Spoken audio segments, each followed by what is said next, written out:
माननीय सभापति, माननीय सांसद, जिस बिल के विषय में मैं बोलने जा रहा हूं, उसमें सुधार कम है, संशय ज़्यादा है, न्याय कम है, पक्षपात ज़्यादा है।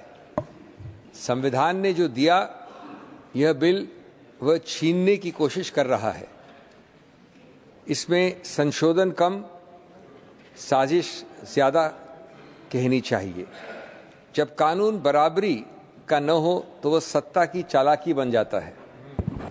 यह कानून नहीं, कानूनी भाषा में लिपटी हुई मनमानी है। माननीय सभापति, मेरे सीमित समय में मैं कुछ बिंदुओं पर आपका ध्यान आकर्षित करना चाहता हूं। पहला ये कि यह बिल 100% हमारे संविधान के अनुच्छेद 26, 25 और 26 और विशेष रूप से 26 का उल्लंघन करता है। मुझे सौभाग्य और मौका मिला था वकील की हैसियत से सबरीमाला, संथारा, दाऊदी बोहरा ऐसे कई धार्मिक समुदायों के कई मुद्दों के विषय में बहस करने का। दो सिद्धांत उन अनेक निर्णयों से स्पष्ट हैं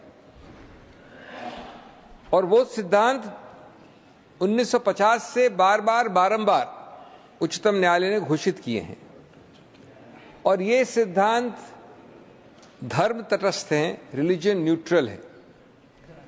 एक है कि अगर किसी भी प्रथा, किसी भी धर्म, मजहब या संप्रदाय की कोई भी रीति रिवाज या कोई प्रथा उसका एक अभिन्न अंग बन जाता है, इतिहास में ले लीजिए, संस्कृति में ले लीजिए, किताबों में ले लीजिए, तो उसको अनुच्छेद 25 और 26 का पूरा व्यापक संवैधानिक सुरक्षा चक्र मिलता है। और दूसरा कि यदि ऐसे धर्म, समुदाय या संप्रदाय को अपनी संस्थाओं को स्वचालित करने का अधिकार क्षेत्र बड़े पैमाने में, बड़ी मात्रा में किसी कानून द्वारा घटाया गया तो वह कानून खुद असंवैधानिक करार किया जाएगा। ये इन दो धाराओं, अनुच्छेदों की बड़ी सीधा सबक है। इसके अगणित उच्चतम न्यायालय के उदाहरण हैं। हमारे दशक जो 53-54 के हैं, तब शिरूर मत, रतिलाल गांधी जैसे मशहूर केस थे। अगले दशक 60s में दरगाह कमेटी, तिलकायत गोविंदलाल महाराज जैसे मशहूर केस थे। और इनके दो उदाहरण देना चाहता हूं मैं कोट करके। रतिलाल में उच्चतम न्यायालय ने कहा, coat, A law which takes away the right of administration altogether from the religious denomination and vests it in any other or secular authority would amount to violation of the right which is guaranteed under Article 26 of the Constitution, unquote. Tilkayat Govind Lal ji Maharaj का जो दूसरा निर्णय था, उसमें बड़ा लंबा passage है, मैं पूरा तो नहीं करूंगा कोट, लेकिन उसमें कहा है एक जगह, Article 26 brings out the competence of the legislature to make a law in regard to the administration of the property belonging to a religious denomination. So far, so good. अगला वाक्य है, the denomination's right must, however, not be extinguished or destroyed or diminished under the guise of regulating the administration of the property by the denomination. तो अब जरा माननीय सभापति, इन संस्थापित जो 75 वर्ष के संवैधानिक सिद्धांत हैं, उनको इस कानून के संदर्भ में लागू करके देखते हैं किस कसौटी पे निकलते हैं। और इसमें मेरे को दूसरा बिंदु आता है। Sir, I spoke yesterday mostly in English. आज रियायत है कि हिंदी में ज्यादा बोलना है, लेकिन बोलूंगा।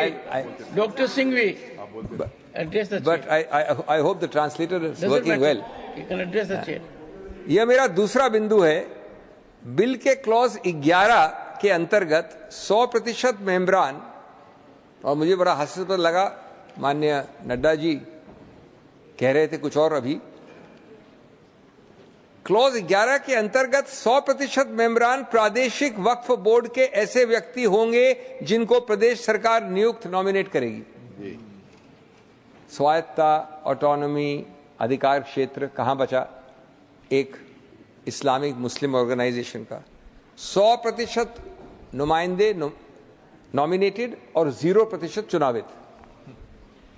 क्या अधिकार क्षेत्र बचा इस धर्म और समुदाय को अपने वर्गों को चुनावित करने का? तीसरा, वक्फ बोर्ड में बड़े तरकीब से लिखा गया है न्यूनतम 3 यानी 11 में से 3 मुसलमान होने चाहिए। इसको अगर विपरीत भाषा में पढ़ा जाए तो 8 गैर मुसलमान 11 में से आप नियुक्त कर सकते हैं। लिखा तो खैर विपरीत भाषा में है। अनुच्छेद 26 का कौन सा स्वायत्त, मैं पूछना चाहता हूं, का हक अपने समुदाय के साथ छोड़ा गया है? और दूसरा जो एक बॉडी है, संस्था है वक्फ काउंसिल, वहां गनीमत है 22 में से कम 12 मुसलमान होने चाहिए। चौथा बिंदु, अनुच्छेद 25 और 26 में अपने धर्म के लोगों को अपनी संस्थाएं खुद चलाने का हक दिया गया है। इस बिल में क्लॉज 14 द्वारा वक्फ बोर्ड के अध्यक्ष के विरुद्ध कोई मेंबरान अविश्वास मत नहीं ला सकता। उसको हटाने की अविश्वास मत द्वारा प्रक्रिया नहीं की जा सकती। क्या गणतांत्रिक प्रक्रिया छोड़ी है सरकार ने इस बिल में? क्या स्वायत्तता बची है? बचा है तो सिर्फ सरकारी नियंत्रण। पांचवा बिंदु, पहले पुराने कानून में वक्फ बोर्ड के सीईओ को मुसलमान होना अनिवार्य था और साथ साथ 2 व्यक्ति जिनके नाम बोर्ड देता था उनमें से एक नियुक्त करना आवश्यक था। बिल का क्लॉज 15, इस वर्तमान बिल का, इस सबको हटा देता है क्योंकि इसका आधार है अब बिग ब्रदर नॉमिनेशन के आधार पर इसको चलाएगा। छठा, मैं आपके सामने 6-7 एक्ट्स का नाम लेना चाहता हूं। Karnataka Hindu religious institution charitable endowments act 1997, Jagannath temple act 1955, Mata Vaishno Devi shrine act 1988, Tamil Nadu religious charitable endowments act etcetera 1959, Uttar Pradesh Kashi Vishwanath temple act 1983, Sikh Gurudwara act 1925 और मेरे पास ये सूची बहुत लंबी है भारत के विभिन्न धार्मिक संस्थाओं के विषय में, भारत के विभिन्न प्रदेशों के विषय में। मैं ये पूछना चाहूँगा इस सम्मानित सभा से कि क्या इसमें से एक भी आप किसी समुदाय धर्म का नाम ले सकते हैं जिसमें उस समुदाय धर्म के अलावा लोगों को नॉमिनेट करने का अधिकार क्षेत्र दिया गया है? किसी एक में? मैं तो सराहना करता हूं और पूरा समर्थन करता हूं बीजेपी के नए नवेले दोस्त माननीय नायडू साहब, चंद्रबाबू नायडू, मैं वास्तव में सराहना और समर्थन करता हूं उनका, जब उन्होंने कहा कि तिरुपति बोर्ड में गैर हिंदू कैसे आ सकता है। बात सही है बिल्कुल। तो किस आधार पर ये सरकार ये आडंबर कर रही है, ये स्वतैला व्यवहार, ये भिन्न कसौटी एक समुदाय पे? इसका मतलब ये नहीं है कि आप दूसरे समुदायों पे भी यह प्रहार करें। इसका मतलब है कि आप ठीक ठाक तरीके से द्वेष की भावना से यहां नहीं चलें। 7वां मुद्दा, ये जो भी बात हुई वक्फ बाय यूजर की, ये बड़ी रोचक एक कानूनी सिद्धांत की बात है। अब सर्वोच्च न्यायालय ने दुर्भाग्यवश इस बिल के निर्माताओं को ये शायद ध्यान नहीं दिया, बार बार कहा और अभी हाल में 2020 में कहा, एक निर्णय आया कि सैकड़ों वर्षों से, कई दशकों से वक्फ बाय यूजर प्रचलित है, एम्बेडेड है, स्थापित है कानून में, धर्म में, प्रैक्टिस में। ये निर्णय आखिरी जो मेरे पास है वो है 2020 का। उसकी 2 लाइन पढ़ लूं मैं। Waqf need not necessarily be an express declaration in every case, the same can reasonably be inferred from the facts and circumstances. उसके बाद बड़े लंबे चौड़े इसमें डिस्कशन हुए हैं। तो मेरा मुद्दा ये है कि अगर सर्वोच्च न्यायालय ने निर्णय द्वारा ये स्थापित कर दिया है कि वक्फ बाय यूजर कानूनी है, सही है, संवैधानिक है, तो उसको हटाने का तरीका एक ही होता है, कानून निरस्त नहीं कर सकता। हम सब जानते हैं कि कानून की बड़ी एक स्थापित मर्यादा है कि कानून द्वारा आप किसी निर्णय को निरस्त नहीं कर सकते। आप सबसे ज्यादा ये कर सकते हैं कि उस निर्णय के आधार को हटा सकते हैं। तो अब मैं पूछना चाहूंगा कि आप इस निर्णय का आधार जो है कि कई दशकों से ये स्थापित कस्टम है वक्फ बाय यूजर, उसका आधार आप कैसे हटाएंगे? इस बिल का जो पहला प्रारूप था उसमें उसको हटाने का प्रयत्न किया गया, यानी निर्णय को निरस्त करने का, न कि कोई आधार का हटाना। जब कोई प्रोटेस्ट आए शायद मिलीजुली पार्टीज के, तो एक और रोचक प्रसंग निकला। उन्होंने कहा कि ठीक है, हम इसको हटा तो रहे हैं लेकिन इसको भविष्य से हटाएंगे, रेट्रोस्पेक्टिव नहीं, यानी वक्फ बाय यूजर आगे से नहीं होगा। जो गलती पहले की आपने, अगर कोई चीज कानून द्वारा स्थापित पाई गई है और आप उस चीज का, उस निर्णय का, उस उच्चतम न्यायालय के जूरिस्प्रूडेंस का आधार नहीं हटा सकते हैं, तो आप उसको नहीं हटा सकते हैं भूत के लिए भी और भविष्य के लिए भी, retrospective also and prospective also. तो इसका कोई तर्क, इसका कोई खास मुझे समझदारी नहीं दिखी। 8वां क्लॉज 3 के अंतर्गत 5 साल के इस्लाम के अनुयायी की, जिसकी अभी जिक्र हुआ, आवश्यकता है, लेकिन साथ साथ एक बड़ा रोचक वाक्य और है जिसकी जिक्र नहीं हुआ। वो 5 साल के इस्लाम के अनुयायी के बाद जो वाक्य है वो कहता है, quote, having ownership of such property and that there is no contrivance involved in the dedication of such property, unquote. या तो हमारे ड्राफ्ट्समैन साहब साहिबा बहुत सरल हैं या अत्यंत शातिर हैं। ये कंट्राइवेंस क्या होता है? ये युक्ति, ये तरकीब कौन, कैसे, किस आधार पर, किन तथ्यों पर निर्णित करेगा? यानी अगर एक व्यक्ति 5 नहीं 30 साल से इस्लाम का अनुयायी है, उसके पास सेल डीड है, वो मालिकाना हक है उस जमीन का, फिर भी वो जिंदगी भर कलेक्ट्रेट और सरकारी दफ्तरों के चक्कर लगाएगा, ये बताने की कंट्राइवेंस नहीं है। और इसीलिए वो हमारे शासकों के नियंत्रण में रहेगा। मिट्टी मेरी, मकान मेरा, इबादत मेरी, निशान मेरा, फिर भी कहते हैं सबूत दें कि हक है तेरा।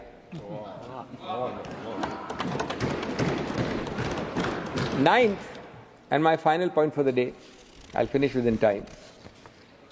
The bill has proposed to delete one section of the old act which did not apply the Limitation Act to the Waqf Act. There was a specific provision 107 which said Limitation Act जो कई कानूनों पर apply करता है, पुराने वक्फ act पे लागू नहीं होगा, it will not apply. In other words, this new bill says that the Limitation Act will apply to the Waqf Act. Now this at first blush may seem to be a positive measure, but on deeper reflection it is actually designed in favor of persons, and those persons include many government entities who have actually been illegally occupying Waqf property for many, many years. In most of these cases, lack of identification of such properties, lack of resources with those claiming it to be Waqf, lack of sustenance to fight governmental occupants, and absence of going to court means that those who occupy real, genuine Waqf property will be able to claim permanent ownership, as you well know, after 12 years, on the basis of adverse possession. So limitation will kick in after 12 years, because this act says limitation shall apply to Waqf, and the claim of the Waqf that this is genuine Waqf property will be time barred. Here is the irony. On one hand, the bill has omitted the concept of Waqf by user, or at least prospectively now, by an amendment. It disallows Waqfs to be created on the basis of uninterrupted usage over a significant period of time. On the other, the applicability of the Limitation Act, if this bill has passed, has inversely and conversely allowed the government, other government-like quasi-entities, and others outside the community to lay a claim over real Waqf property on the basis of uninterrupted and continued possession beyond 12 years, so long as litigation is not started before that. A property can thus be usurped on the principle of adverse possession.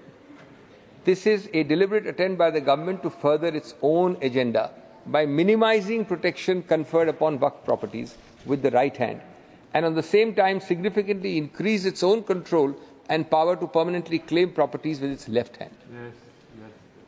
हमारी खुद की छत भी छीनी जाती है हमसे और कहते हैं कि वक्त का तकाजा यही है. लिमिटेशन एक्ट डील्स विद वक्त अपार्ट फ्रॉम वक्फ. जिस जगह सजदों के निशान थे, जिस जगह सजदों के निशान थे, आज वहां दस्तावेज मांगे जा रहे हैं. माननीय सभापति, अंत में ये कहूंगा कि इसमें कई और बिंदु हैं जिनके लिए समय नहीं मेरे को बात करने का, लेकिन अगर इस पर पुनर्विचार नहीं किया जाएगा, अगर इसको ईगो के आधार पर पारित किया जाएगा, तो मुझे कोई संदेह नहीं है कि अगले कुछ वर्षों में इसको असंवैधानिक करार दिया जाएगा. धन्यवाद.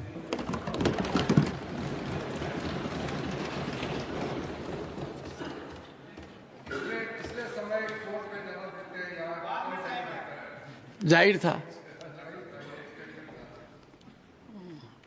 While it is for the House to decide on legislation, one observation made by the honourable member that limits power of this House is surely cannot be appreciated. You have firmly indicated that this House No, he quoted judgments. Well, honourable members, I have been firm in echoing this thought process in the entire House on multiple occasions. When it comes to legislation, our supremacy is not subject to any approval.